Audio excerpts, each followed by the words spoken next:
Si usted es un amante de las películas, una de las cosas que va a notar es que muchas de ellas usan el contraste para que la gente se sienta atraída a seguir viendo la película.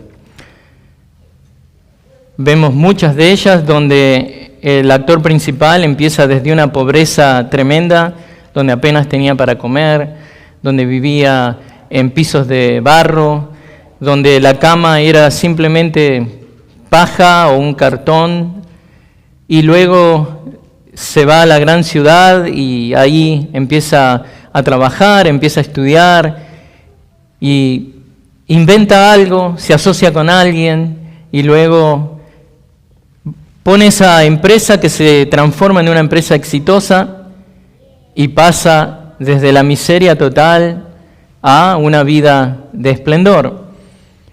¿O qué tal acerca del deportista que también con condiciones bastante adversas logra superar todo ese tipo de cosas que se convierte en un impedimento para él y termina teniendo una práctica en un equipo de fútbol o de básquetbol, es aceptado y luego empieza a jugar profesionalmente, tiene una carrera exitosa? Contrastes. Es bueno ver el antes y el después.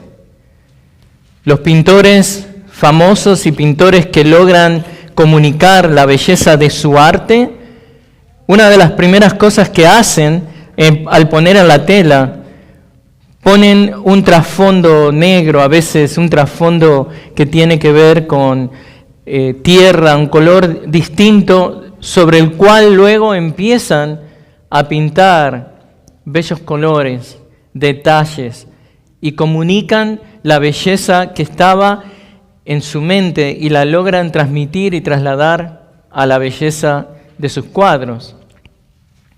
Contrastes. Usan el contraste para poder bendecir y poder, mostrar cuán bello es lo que hacen. Y en un sentido, hay un contraste que podemos ver aquí conforme llegamos a Primera de Pedro, capítulo 2, versículos 9 y 10. Porque la semana anterior vimos el caso triste de los reprobados, y esta semana veremos a los destinados para la misericordia.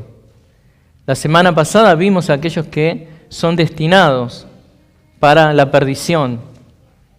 Hoy veremos los destinados para la misericordia. Al Pedro haber mencionado el ejemplo negativo de los reprobados, ese contraste nos ayuda a apreciar mejor la descripción que el apóstol nos brinda acerca de estos elegidos de Dios. Tanto los elegidos como los reprobados manifiestan las virtudes de Dios. Dios se glorifica tanto en salvar, Dios se glorifica tanto en la belleza del cielo y todo lo que eso comunica, paz eterna, bendición eterna, como también Dios se glorifica en lo que es la condenación del impío. Dios también se glorifica en mostrar su justicia en lo que es la ejecución del juicio final a aquellos que han despreciado a su Hijo Jesucristo. Las dos cosas son verdad de nuestro Dios, pero hoy podemos ver cómo haber entendido el contraste tan triste de los reprobados nos ayudan a apreciar cuán benditos somos nosotros, aquellos que hemos sido llamados a Cristo, aquellos que hemos aceptado a Cristo luego de arrepentirnos de nuestros pecados. Porque en el caso de los reprobados justamente vemos que la sabiduría de Dios, Dios conoce todo acerca de sus vidas. Vemos que la justicia de Dios, la omnisciencia de Dios y la santidad de Dios son exhibidas en el justo juicio que vendrá sobre ellos. Pero los elegidos, como contraste, son llamados a anunciar las virtudes de Dios. El amor, la compasión, la misericordia, la justicia, la santidad de Dios son exhibidas en nosotros, que nos beneficiamos de las glorias de la cruz de Cristo. Pero estos elegidos son escogidos para misericordia y junto con esa bendición son también llamados linaje escogido, real sacerdocio, nación santa, pueblo adquirido para posesión de Dios. ¿Por qué todo esto es posible para los elegidos?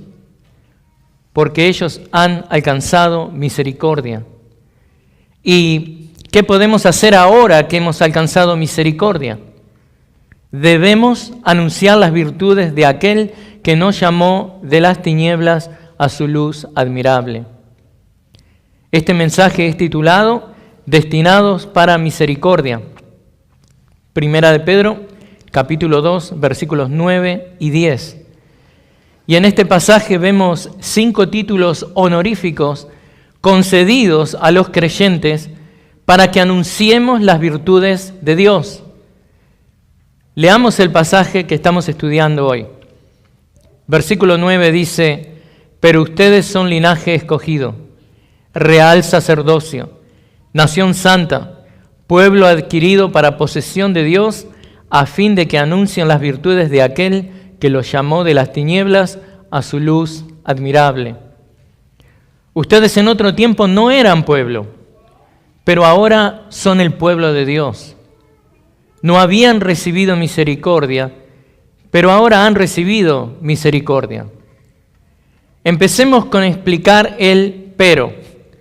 Algunos dicen que no debemos poner pero aquí Pedro nos pone un pero. Y es un pero importante, porque Pedro continúa haciendo un contraste entre los creyentes y los inconversos. Los inconversos fueron destinados a caer, a tropezar, mientras que los creyentes fueron destinados para ser honrados grandemente. Este es un contraste que es tanto alentador como también es un llamado a la sobriedad. Y fíjense que ese llamado a la sobriedad es repetido con la segunda comparación de que los que son de Dios recibieron misericordia, versículo 2:10, mientras que los que no son su pueblo no la recibieron. ¿Quién da la misericordia? Dios. ¿Quién no da la misericordia? Dios. Lo que también debemos notar es que Pedro está finalizando aquí la apertura de su epístola. El versículo 10 marca lo que es el final de la apertura de la epístola, haciendo un contraste indisimulable a modo de alentar a los creyentes perseguidos y sufrientes de que estén firmes ante la hostilidad del mundo. El apóstol empieza a dar 5 descripciones de ser elegidos de Dios, y los veremos uno por uno, buscando entender el significado de los mismos. Y no solamente entender el significado de lo que Él comunica, sino también cuál es la aplicación para nosotros. Cómo entender esto nos alienta a nosotros a vivir para la gloria de Dios. Estas 5 frases o títulos honoríficos que vamos a estar viendo solían ser usadas para describir a Israel en el pasado. Y Pedro ahora la usa para describir a los creyentes en Cristo. Describen a los creyentes en Cristo del primer siglo y nos describe a nosotros en el siglo XXI. Vamos entonces con el primero de estos títulos honoríficos. Linaje escogido, versículo 9. Ese es el primer título honorífico, es ustedes son linaje escogido. Comencemos a ver el primero de estos 5 títulos entonces. Esto ha sido concedido a nosotros, los creyentes, para que anunciemos las virtudes de Dios.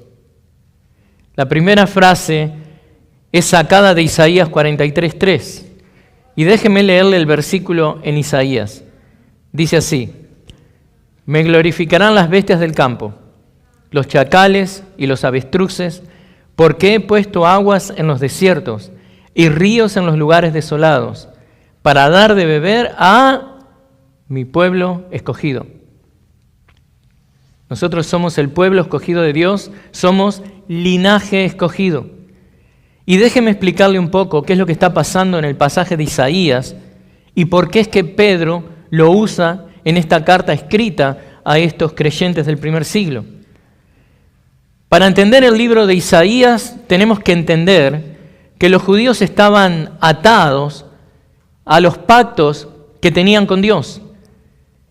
Los pactos que Dios hizo con ellos tenía, atados a los judíos con ellos. Pactos que ellos habían ratificado. Entonces, basado en eso, es que entendemos que las bendiciones y las maldiciones de las que Deuteronomio 31 habla, se vuelven claves para entender la dinámica de lo que el profeta Isaías está comunicando. La bendición y las maldiciones eran el termómetro de esa relación que ellos tenían con Dios. Había promesa de restauración si Israel recordaba el pacto con Dios. Eso es lo que dice Deuteronomio 31. Se los leo. Y sucederá que cuando todas estas cosas hayan venido sobre ti, la bendición y la maldición que he puesto delante de ti, y tú las recuerdes en todas las naciones a donde el Señor tu Dios te haya desterrado. O sea, en base a este parámetro, la presencia de Dios se disfrutaría o se sufriría. La presencia de Dios entre su pueblo, tal como lo expresa en Levítico 26:11, era una especie de promesa a Emanuel. ¿Se acuerdan que vimos? Dios con nosotros. Porque en Levítico 26:11, Moisés lo escribe y lo expresa de esta manera. Dios les promete, además, haré mi morada en medio de ustedes y mi alma no los aborrecerá.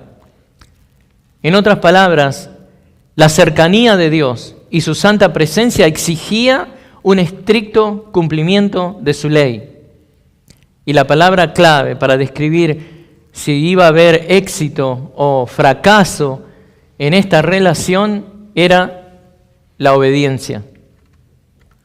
Hermanos, hay personas que deciden hacer un Dios, dejar a un lado el Dios de la Biblia, que es un Dios santo, que demanda obediencia, y ellos deciden, porque es más fácil, hacer un Dios de su propia imaginación, un Dios con D minúscula, que eso es un ídolo, y se arrodillan ante ese ídolo, porque ese ídolo les dice que es más fácil. O no, puedes ser cristiano, puedes decir que eres cristiano y vivir en todo tipo de estilo de vida. Pero el Dios de la Biblia no es así. No era así cuando dio la ley a Moisés, no era así antes, no es así ahora. Obediencia. Estar en comunión ininterrumpida con un Dios santo no era tarea fácil.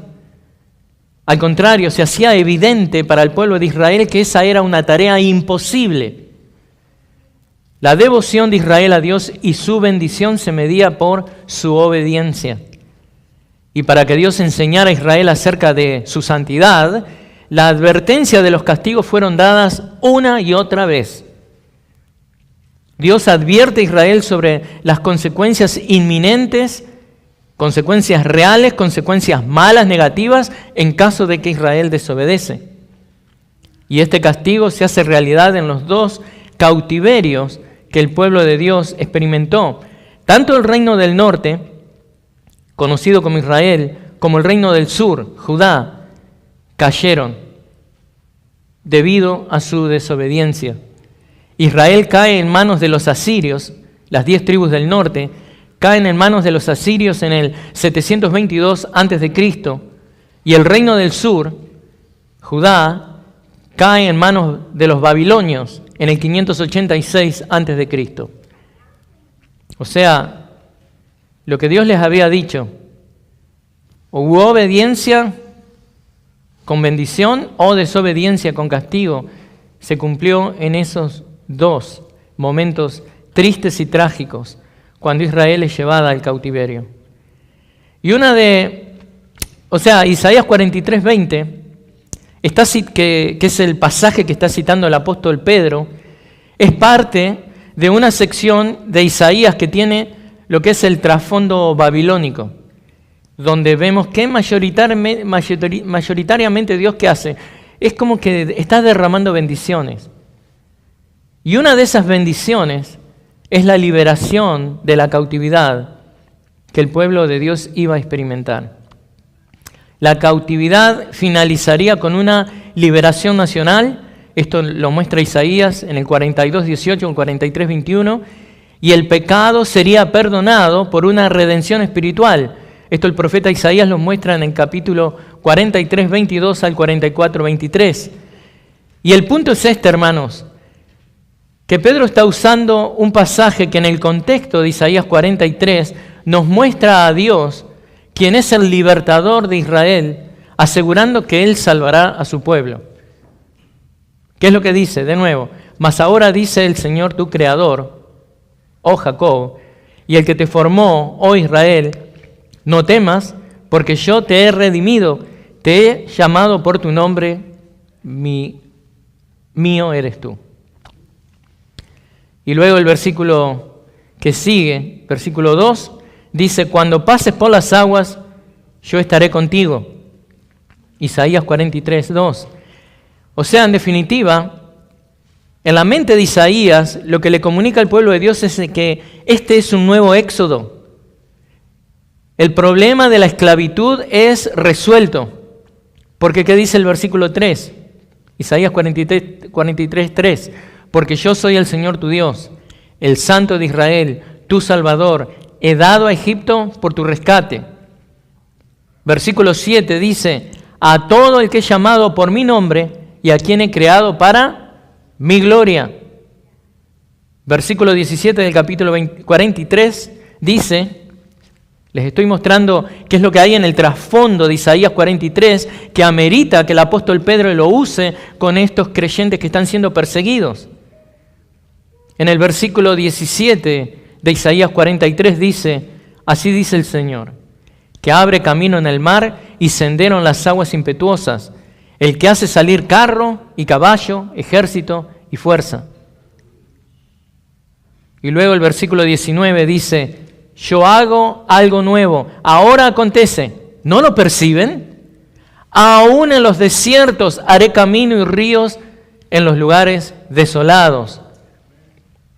Y aquí viene el verso usado por Pablo, me glorificarán las bestias del campo, los chacales y los avestruces, porque he puesto aguas en los desiertos y ríos en los lugares desolados para dar a beber a mi pueblo escogido. Versículos 20 y 21. El pueblo que yo he formado para mí proclamará mi alabanza. Es casi lo mismo que está diciendo Pedro. Pedro, con todo este trasfondo de la relación entre Dios y su pueblo, le dice a los exiliados en Asia Menor, pero ustedes son linaje escogido, destinados para misericordia. ¡Qué aliento más maravilloso para esta gente! Por ejemplo, la palabra para linaje o pueblo es la palabra genos, que se refiere a los descendientes de un ancestro en común. Por lo tanto, lo que Pedro está significando aquí es que estos cristianos tienen una herencia en común. Una herencia en común y que también comparten la herencia de una vida en común. Están esparcidos, pero son parte de una misma familia, el pueblo de Dios, linaje escogido.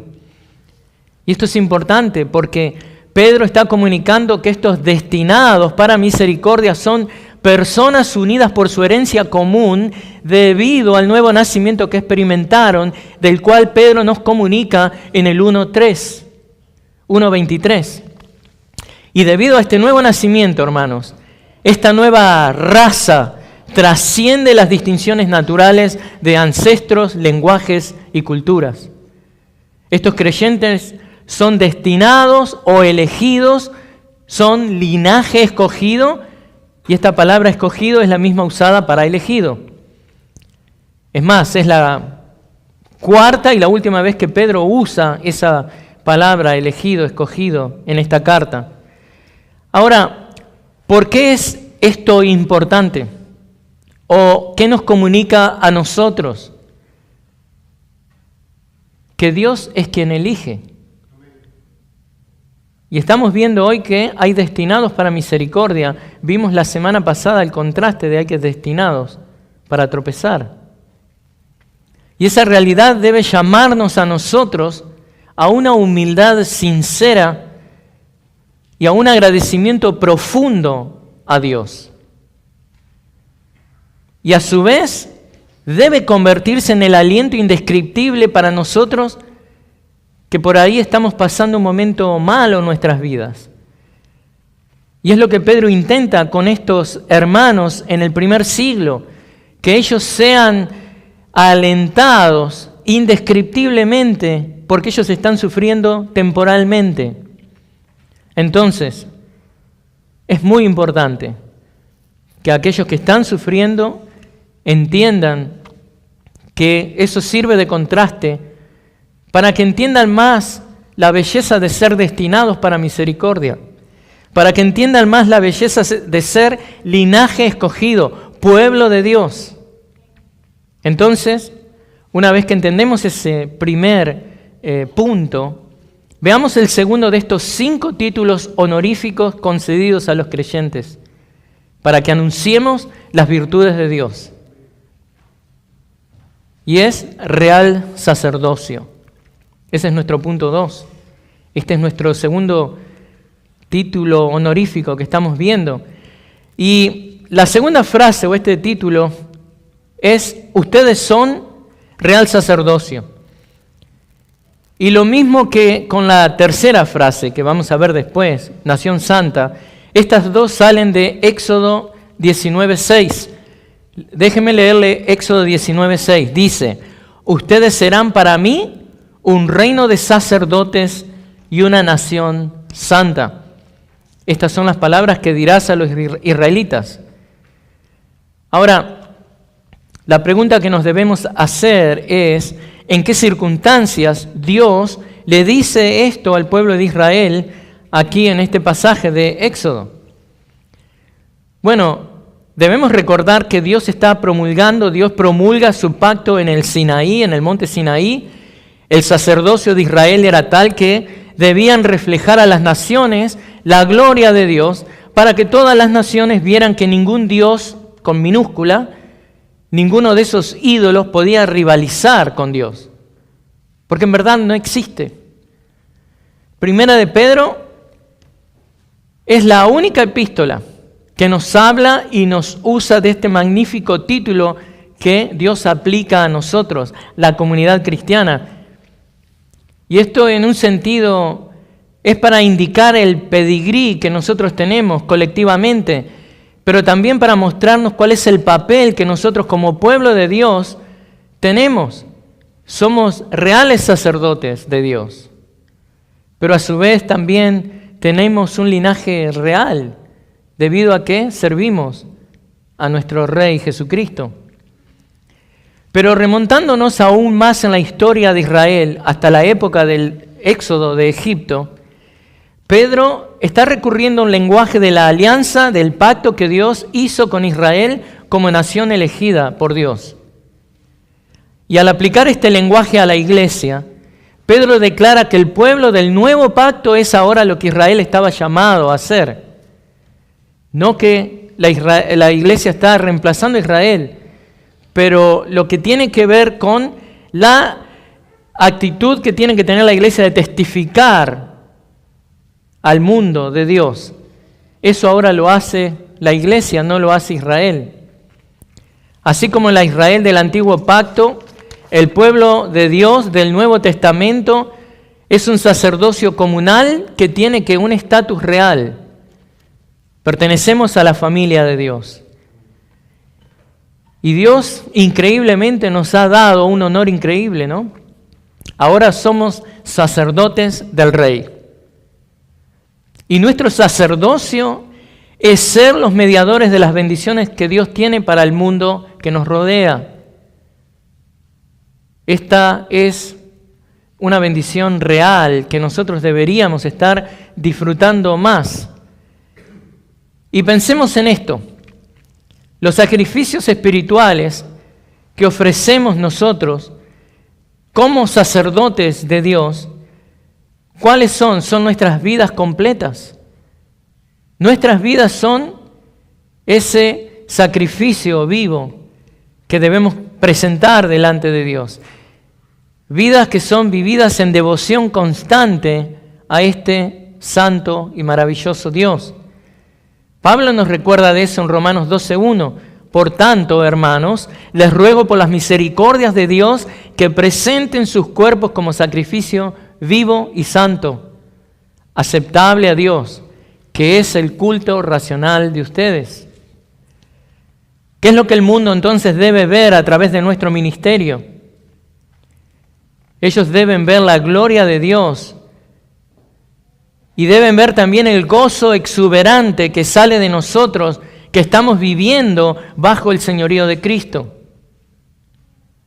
No en vano el apóstol Pedro se encarga de exhortar a los creyentes de que vivan vidas consagradas a Dios, porque sabe que son, digamos, sacerdotes reales de Dios. Pedro les dice que vivan vidas intachables, que exhiban la gloria transformadora del Evangelio de Cristo. Y a través de lo que es este sacerdocio real, estamos llamados a anunciar las virtudes de aquel que nos llamó de las tinieblas a su luz admirable. Está en este versículo que estamos viendo. Como sacerdotes del Dios Altísimo, establecidos y afirmados en la piedra viva que es Cristo, debemos testificarle al mundo para que los pecadores sean alcanzados y salvados, para que estos pecadores sean convertidos también en piedras vivas, para ser edificados en Cristo. Ese es nuestro sacerdocio, ese es nuestro ministerio también. Por eso, hermanos, no minimicen lo que Dios está haciendo en su vida. No minimice cuando Dios le está ayudando a vivir una vida ordenada. No minimice cuando Dios le empieza a enseñar los roles que ha asignado para usted en su vida, para que usted la viva para su gloria. A veces la pregunta es, ¿no?, de una manera muy mística, sobre todo del creyente que es un creyente nuevo en la fe. Bueno, voy a vivir para la gloria de Dios. ¿Qué significa eso? ¿Voy a poder volar y tocar las nubes y mostrarle a la gente, hay un Dios que hace milagros, miren, me ayuda a volar? No, no tiene nada que ver con eso. Lo más, digamos, común que usted pueda pensar, común en el sentido no de malo, sino de algo que usted hace diariamente, eso es lo que más va a glorificar a Dios. Dios le va a mostrar a la esposa cuál es el rol de la esposa. Dios le va a mostrar al esposo cuál es el rol del esposo. Dios le muestra a los niños y les enseña cuál es el rol de ellos. Dios le muestra a la iglesia cuál es nuestro rol. Y en cada una de esas funciones que cumplimos, en cada uno y a través de los roles que cumplimos, nosotros estamos glorificando a Dios. Es a través de nuestra vida que exhibimos estos roles y glorificamos a Dios. Hermanos, somos la iglesia de Cristo, la nueva raza, constituida de muchas etnias y nacionalidades, elegidos por Dios, como dice Pedro en el 1:2, y nacidos de nuevo por su palabra, como lo dice también en el 1:23. Y quiero aclarar que estoy hablando de razas, ¿no? En el sentido de, sabemos bien que raza hay una sola, que es la raza humana. Los demás son etnias, pero hay una sola raza, la raza humana. Pero en un sentido lo que les quiero decir es que estoy hablando de una raza ahora celestina. Es esa raza salvada por Dios, estos elegidos de Dios, estos destinados para misericordia, que pertenecen al cielo, que tienen su casa que es el cielo, pero que todavía temporalmente estamos viviendo en esta tierra. Somos peregrinos. Nacidos del Espíritu de Dios, vivimos en este mundo en forma pasajera. ¿Para qué? Para declarar las grandezas de la gloria de nuestro Dios. Hasta el día que seamos llevados con Él a la gloria por toda la eternidad. Es un tiempo corto, hermano. Por eso le aliento a que se aliente con ser linaje escogido, con ser real sacerdocio de Dios. Y también le aliento a que me escuche ahora conforme vemos el tercero de estos 5 títulos honoríficos que es concedido a los creyentes. ¿Para qué? ¿Para qué se le concede esto? Para que anunciemos las virtudes de Dios. Y el tercero que vemos es Nación Santa. Pedro nos presenta una tercera frase. Él dice, ustedes son nación santa. Y esta denominación que el apóstol hace de los cristianos también, como les dije, es salida de Éxodo 19:6. Ahora, ¿cómo debemos entender esta frase? Recordemos que todo lo que es santo es separado por Dios para un uso especial. En un sentido, este púlpito es santo, es separado para un servicio especial, la predicación de la palabra. Pero también, en este caso que es usado, el cristiano individualmente y la iglesia corporativamente son separadas del mundo. Pero también debemos entender esta definición de santa que está describiendo el estado moral que debe caracterizar a la iglesia. La iglesia debe ser santa, la iglesia debe ser pura. Esto es lo mismo que Pedro les recuerda a sus lectores en el capítulo 1, ya lo vimos, versículos 14 y 15.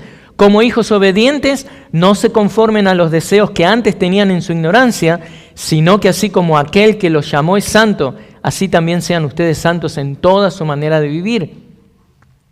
Y el 16 dice, porque escrito está, sean santos porque yo soy santo. Debería ser algo natural y obvio que la iglesia se diferencie del mundo, que se diferencie, que haya un contraste, que cuando un inconverso entra a la iglesia pueda haber pureza y amor a la verdad.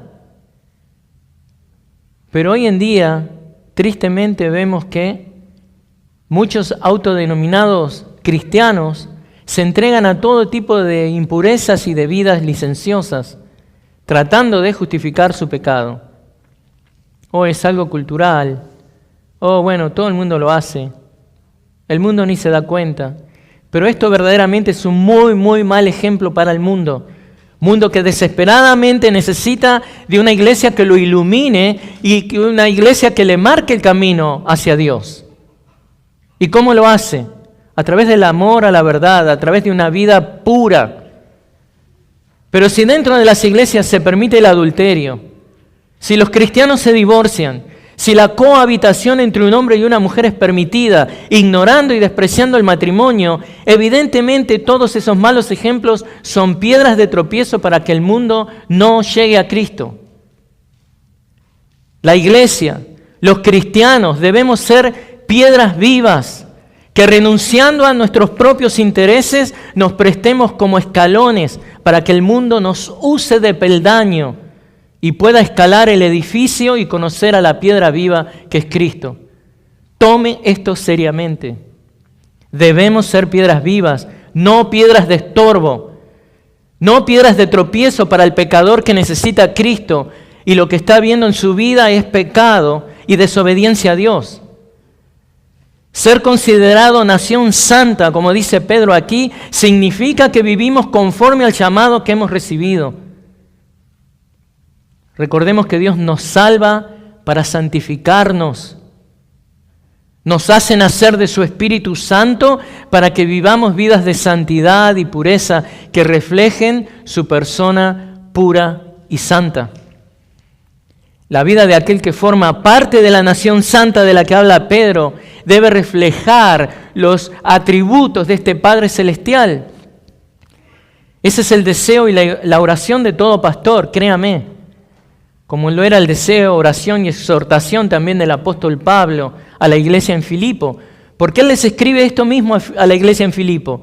En el 1:27 de Filipenses él dice: solamente compórtense de una manera digna del Evangelio de Cristo, de modo que ya sea que vaya a verlos o que permanezca ausente, pueda oír que ustedes están firmes en un mismo espíritu, luchando unánimes por la fe del Evangelio.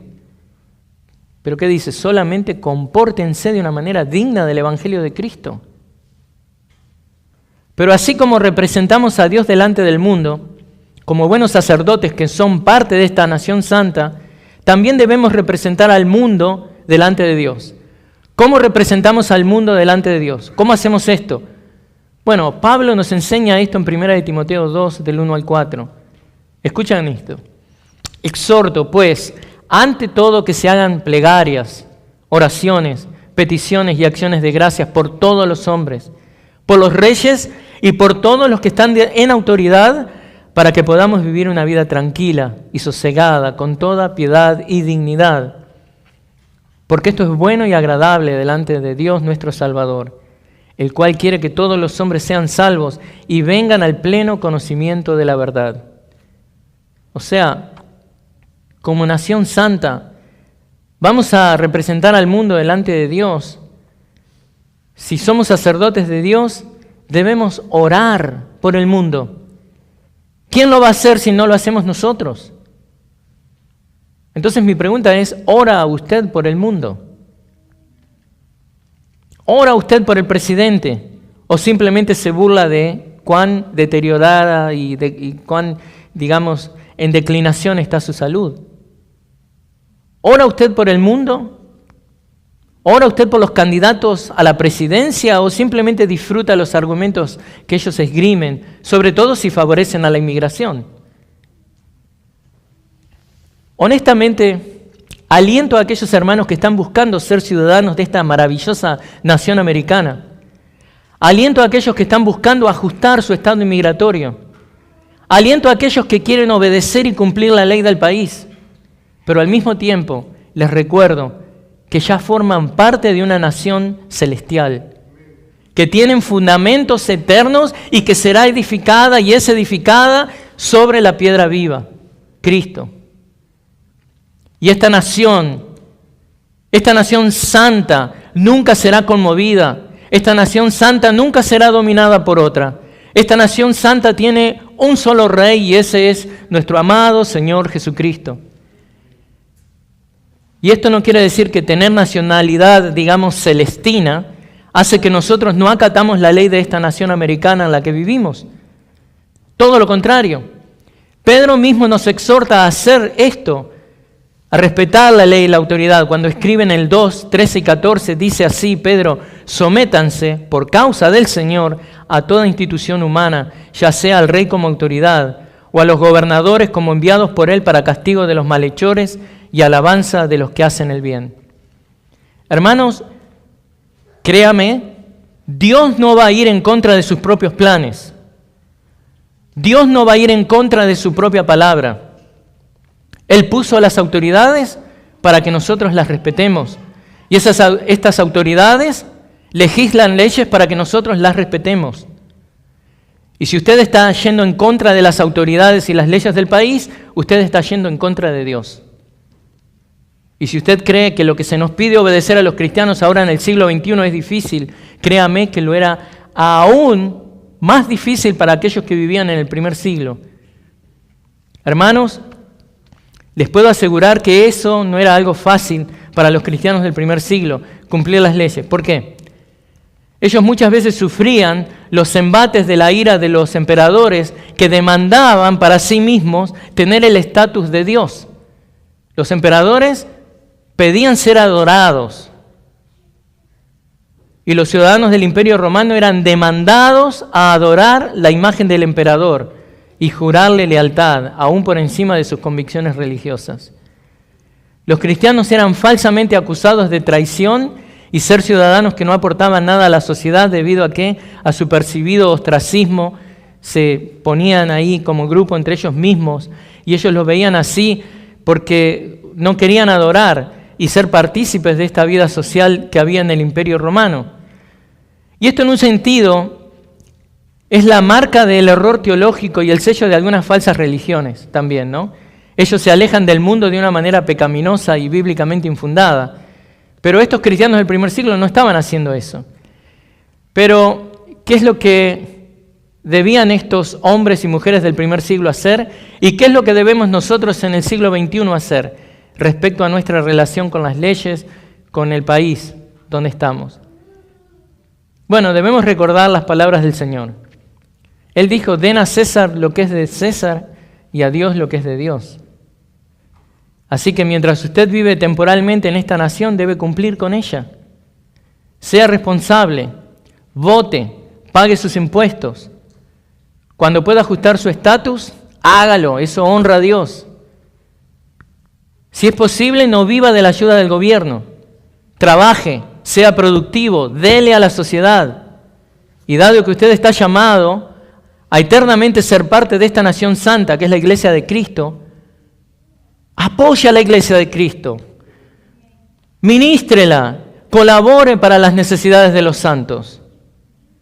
Alabe a Dios con ofrendas generosas. Tome responsabilidad financiera de la iglesia local en la que usted, Dios lo ha puesto soberana y providencialmente. Disfrute ser parte de esta nación santa. Este es el terreno que Dios ha dado, la iglesia local, esta. Y hay otras iglesias locales también que lo son. Pero usted está aquí. Disfrute de esta nación santa. Anuncie las virtudes de aquel que lo llamó de las tinieblas a su luz admirable. Porque recuerde lo que Pedro les dice a estos creyentes de Asia Menor. Ustedes son expatriados de la dispersión en el Ponto, Galacia, Capadocia, Asia, Bitinia, pero son elegidos de Dios, escogidos para misericordia. Y como aliento para sus almas les recuerda cuán grande bendición han recibido. Y lo hace con una cuarta frase. Este es el cuarto de los 5 títulos honoríficos concedidos a los creyentes que vamos a ver. ¿Para qué? Para que anunciemos las virtudes de Dios. ¿Cuál es el cuarto título? Pueblo, posesión de Dios. Ustedes son pueblo adquirido para posesión de Dios. Así como Israel como nación es la posesión especial de Dios, la niña de sus ojos, en el nuevo pacto, la iglesia es la posesión especial de Dios, aunque esta vez conformada de varias naciones. No es una sola nación, ahí hay otro contraste. Esta designación debe haber tocado un lado especial y un lado muy sensible de estos creyentes que están leyendo esta epístola. Porque si iban a ser considerados linaje escogido, real sacerdocio y nación santa, esto los animaba tremendamente. ¿Por qué? Porque ser considerados pueblo adquirido para posesión de Dios, evidentemente era algo tremendamente significativo, sobre todo porque estos expatriados habían experimentado el rechazo de sus propios compatriotas. Y esto no es algo fácil. Imagínese, si a usted le toca ir de vuelta al país donde nació, su país de origen, y usted es rechazado, y nadie siquiera le quiere hablar, y nadie le quiere dar empleo, nadie le quiere dar trabajo. Eso duele, hermanos, y eso trae consecuencias. Y eso es lo que estas personas están sufriendo. Entonces, que venga Pablo y le diga, miren, ustedes son pueblo, posesión de Dios, ustedes son nación santa, ustedes son real sacerdocio, ustedes son linaje escogido. Esto es de gran aliento. Y en un sentido, seamos sinceros, nosotros podemos identificarnos con esta historia. ¿Quién daba un peso por nosotros? ¿Quién daba un peso por mí? Nadie. Pero Dios en su inmensa misericordia nos destinó para misericordia y nos salvó de nuestra vida arruinada, vacía, pecaminosa, inmunda, oscura en las tinieblas del orgullo, del pecado, del egocentrismo. La luz de Cristo, la luz del Evangelio de Cristo, a través de la resurrección espiritual que el Espíritu Santo hizo en nuestras vidas, pudimos ver el pecado en el que estábamos sumidos.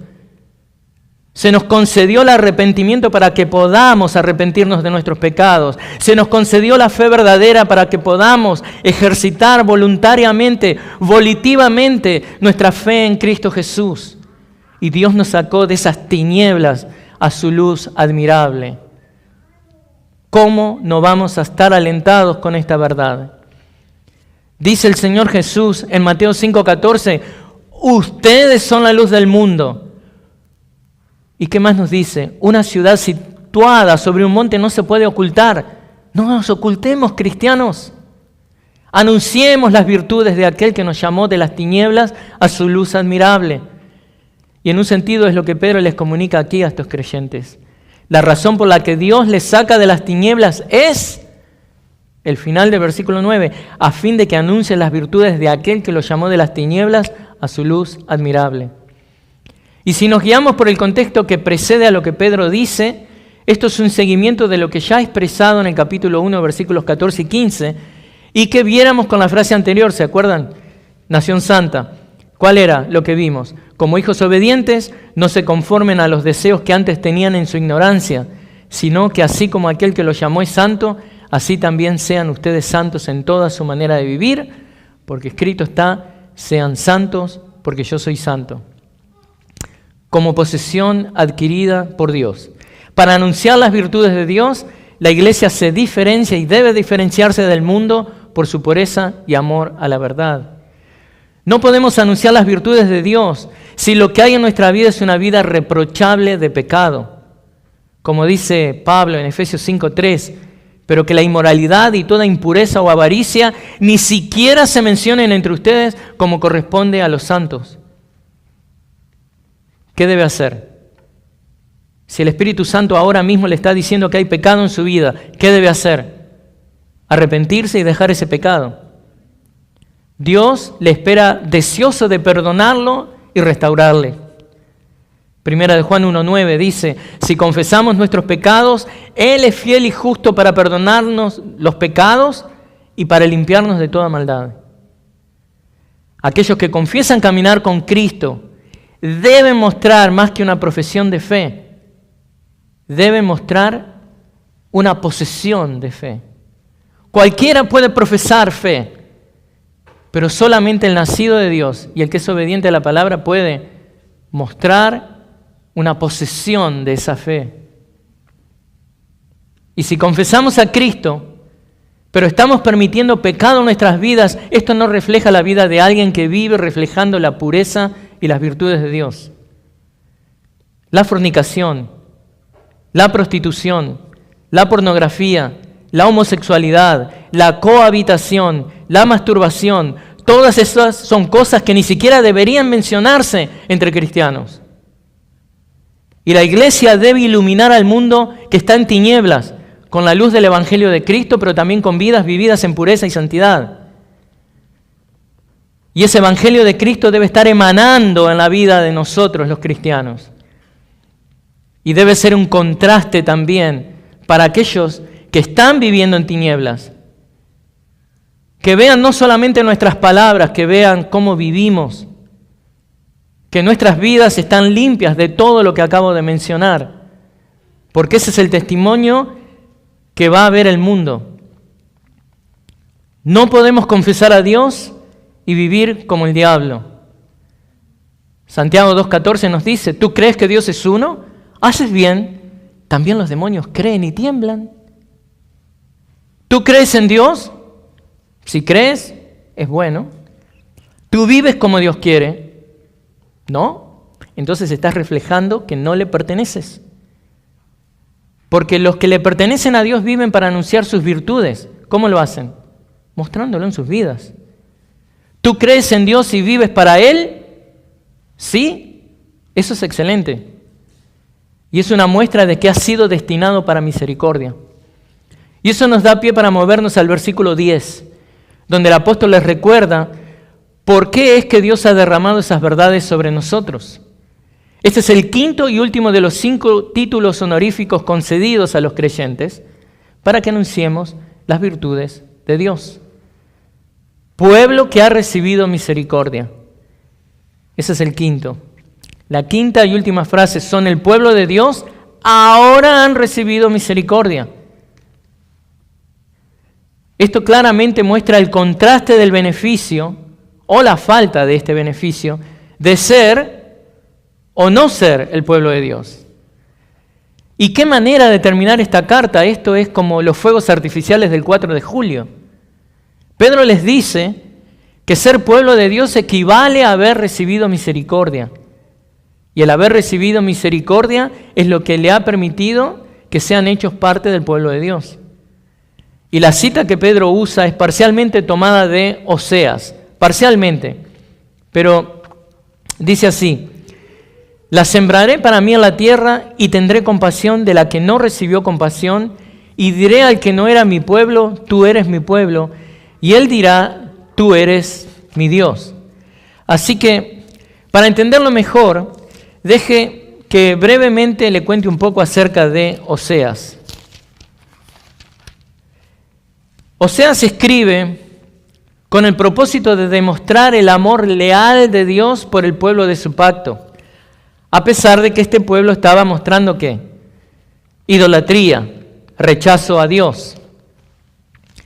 Corrían los años 755 al 710 a.C., cuando este profeta, que era del reino del norte, y a veces también ministraba en el reino del sur, en los 3 primeros capítulos, este profeta Oseas nos muestra a la esposa adúltera y el esposo fiel. Ustedes lo ven ahí, si tienen su Biblia ahí conmigo en Oseas. Y en los restantes capítulos, del capítulo 4 al capítulo 14, el profeta nos muestra a la Israel adúltera y al Señor fiel. El profeta Oseas le sirve a Dios. Aún, miren de qué manera, al nombrar a sus hijos. Él le pone nombres que hablan de la relación de Dios con el pueblo de Dios. Por ejemplo, miren, Jezreel, que significa Dios dispersa. Y esto se refiere al juicio venidero que Dios traería sobre la infiel Israel. Los iba a dispersar. O, por ejemplo, la hija, Lo Ruhamá, que su nombre significa no se compadece. Y esto se está refiriendo a la retirada del amor de Dios de parte de... Bueno, el amor está, digamos, de Dios está ahí retirándose de beneficiar al pueblo de Dios. Así que, Lo Ruhamá no se compadece, habla de eso. Dios retira su amor del pueblo.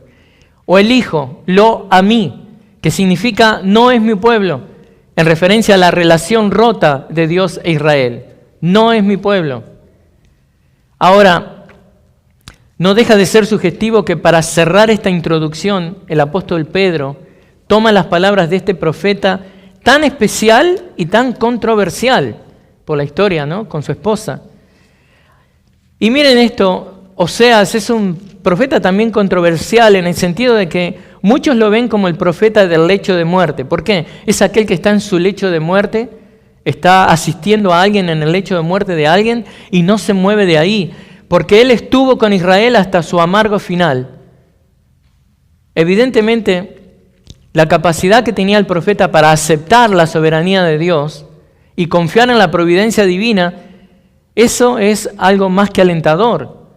Entonces, para estos cristianos que están recibiendo la carta, al Pedro usar una parte de este profeta Oseas, ese cristiano inmediatamente va a ir a todo lo que está pasando en este trasfondo para entender por qué Pedro usa esto de esta manera.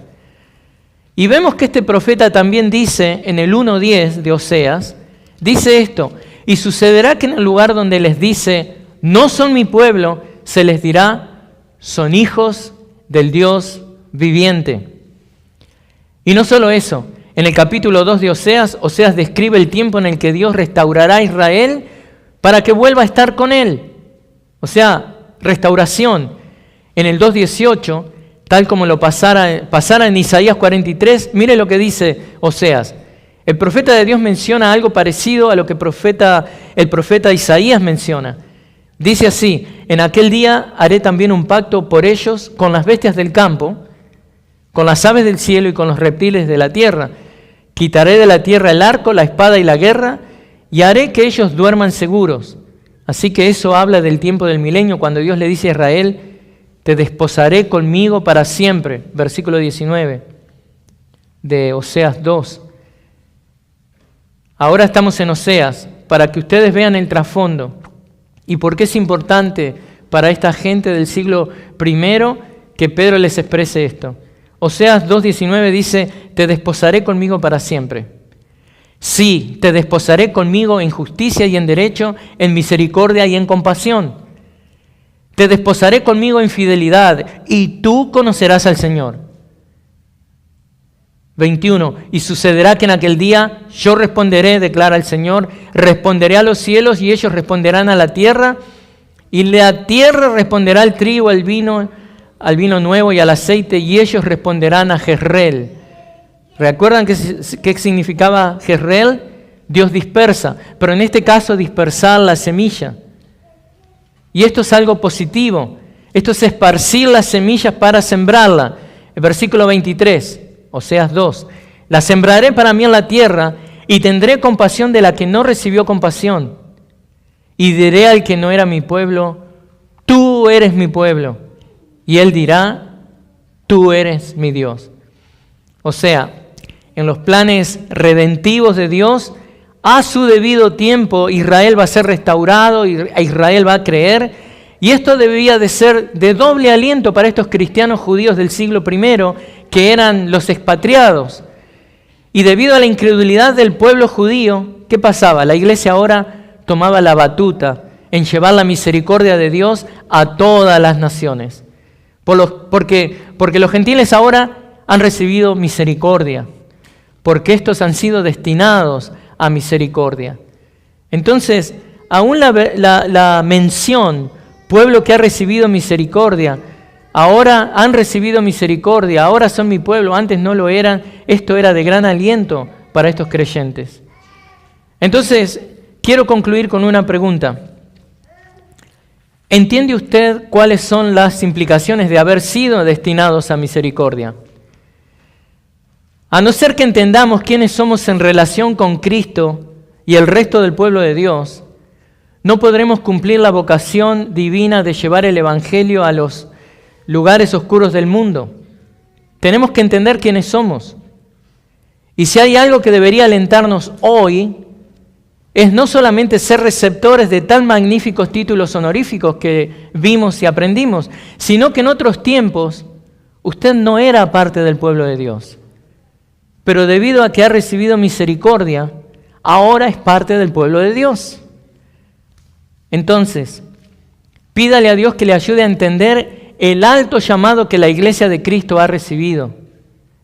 Pídale a Dios que le ayude a entender mejor cómo estos 5 títulos honoríficos concedidos a los creyentes aplican a su vida, para que usted anuncie las virtudes de Dios.